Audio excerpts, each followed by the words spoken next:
Bom, a gente estava falando de recuperação judicial porque, meus caros, é o seguinte, muitas recuperações judiciais. A gente teve Braskem, Casas Bahia, Marabras, Pão de Açúcar e agora o Habib's. O Habib's também aparece na lista das recuperações judiciais. Embora o emprego esteja uma maravilha, segundo o IBGE, todo mundo empregado, todo mundo que respira está empregado, mas a recuperação judicial é crescente no país. A dívida de todas essas recuperações, essa é a dívida somada ou é a dívida, a dívida total? Não, 265 milhões é a do Habib's. É a do Habib's. Só a do Habib's é uma dívida de 265 milhões.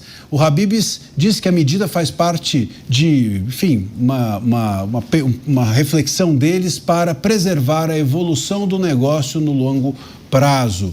É bom que a gente diga, inclusive, que recuperação judicial não é falência. Recuperação judicial, do ponto de vista jurídico, é um passo antes. Não significa que a empresa quebrou ou fechou. Recuperação judicial significa eu preciso de mais tempo, e aí pede-se por isso que é recuperação, eu peço a um juiz que ele segure as minhas dívidas e, às vezes, a depender de como a gestão da empresa está sendo feita, existe até a figura do interventor, entra um administrador judicial para que as dívidas sejam renegociadas com os credores e a empresa passe por um período de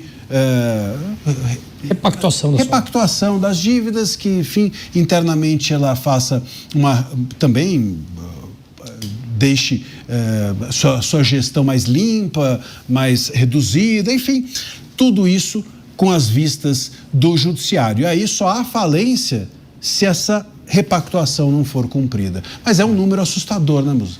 Então, é um número assustador que, veja só, você mencionou algumas outras. Quando nós pegamos nos últimos dias, Casas Bahia com uma recuperação judicial de 15 bi, Braskem 54 bi. Vale lembrar quem era Braskem. Braskem era o principal ativo da antiga Odebrecht, que se transformou em Novo Honor. Portanto, isso começou lá de trás, estava envolvido em toda a operação da Lava Jato. A Raiz em 65 bi. A gente tivemos outros, como você falou, Pão de Açúcar, Saint Marché, Tokstok. E isso... A Raizen, né? Raiz, exato. Então, 65 foi a maior da história do Brasil. Somada apenas essas, dá mais de 135 bilhões de reais. Dentro do mercado financeiro, eu conheço mais de 80, não é exagero, mais de 80 casos de empresas menores que não são conhecidas no amplo espectro da grande população brasileira, porque são empresas menores, regionais, que somam mais de 30 bilhões de reais adicionais. Então, isso é uma consequência, um sintoma do que vem acontecendo no Brasil nos últimos anos. Você falou que estava com saudade da Dilma. Ali no governo dela... Dos discursos. Então vamos falar de consequências do mesmo da Dilma, porque ali no governo dela, a dívida PIB do Brasil ainda era algo como 50%, 55%. Hoje está batendo 90%. Então esse processo de endividamento das famílias, do Estado e das empresas chegou no seu ápice. Não tem mais espaço para elas se endividarem. Eu estava antes do programa aqui conversando com o Pablo, com o Torinho, meu companheiro de mercado financeiro, justamente falando sobre isso. Foi uma destruição do pouco que tinha nascido do mercado de crédito no Brasil.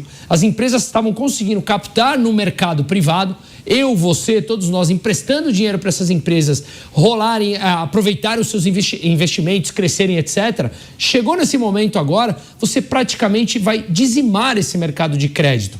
E para onde vai grande parte do dinheiro de novo? Para financiar o governo comprando dívida pública. E os bancos, o pouco do dinheiro que sobra nesse momento de alta da inadimplência, o governo é o principal concorrente com as empresas e com as pessoas físicas pelo dinheiro disponível nos bancos, porque o governo é o maior tomador de crédito do dinheiro dos bancos. E o que resta vem com juros muito mais altos. Então, esse é um processo que começou há 20 anos atrás, uma mentalidade de sem divide, sem limite. E ele continua. E se Lula for reeleito, é o único meio que ele sabe fazer para o PIB crescer. Gastar, transferir para as pessoas consomem e isso puxa o PIB.